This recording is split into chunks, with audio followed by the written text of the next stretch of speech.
कृषि बिल के विरोध में लक्सर में किसानों की महापंचायत हुई। सुबह से ही किसान महापंचायत में शामिल होने के लिए ट्रैक्टरों और गाड़ियों से पहुंचे। हालांकि इस महापंचायत में बड़ी संख्या में किसान नहीं पहुंच पाए। भारतीय किसान मोर्चा के राष्ट्रीय अध्यक्ष ऋषिपाल ने शिरकत की। वहीं महापंचायत को लेकर सुरक्षा व्यवस्था के मद्देनजर भारी पुलिस बल तैनात किया गया है। आपको बता दें, कृषि कानून व आंदोलनरत किसानों पर किए जा रहे अत्याचार के विरोध में लक्सर के इंटर कॉलेज में किसानों ने महापंचायत की। इस महापंचायत में किसानों के सभी संगठनों के किसान शामिल नहीं हो पाए, जिस कारण यह महापंचायत में 200 के लगभग ही किसान इकट्ठा हो पाए। किसान सुबह से ही ट्रैक्टर पर सवार होकर किसान महापंचायत का रुख किया।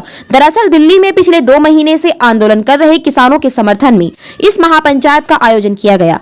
बीती 26 जनवरी को दिल्ली में हुई हिंसा के बाद किसानों में जोश भरने के लिए महापंचायत का सिलसिला शुरू हुआ था।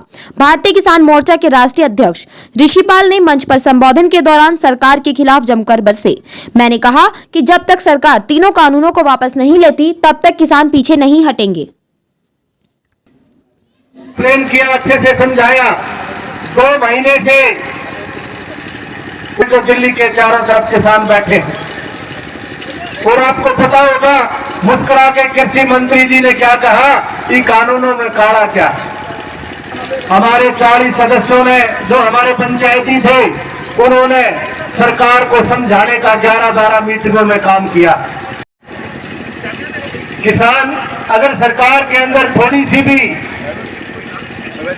शर्म होती तो इस पूरी बहस को, जिस तरीके से संसद और विधानसभा में बहस को लाइव दिखाया जाता है, पक्ष और विपक्ष के लोग बोलते हैं और देश और दुनिया सुनती है, तो इस पंचायत को क्यों नहीं ऑनलाइन लोगों को टेलीविजन पर दिखाया गया।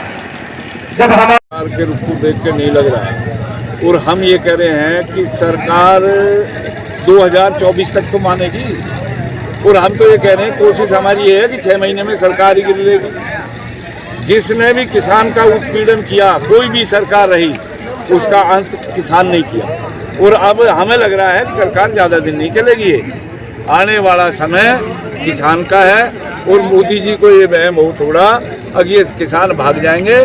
किसान भागेंगे नहीं जब तक सरकार का समाप्त नहीं कर देंगे।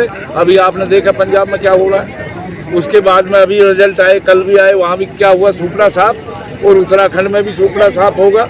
हम तो ये कह रहे हैं कि भगवान को शुद्ध बुद्धि दे। हम पे जोर क्या पड़ रहा है, हम तो बैठे हैं वहाँ, आज भी बैठे हैं, बैठे रहेंगे जब तक मोदी जी चाहेंगे, हम बैठे रहेंगे। लेकिन तीनों बिलों की वापसी के बगैर हम कुछ नहीं, वहाँ से कदम नहीं, ये हमारा निर्णय है।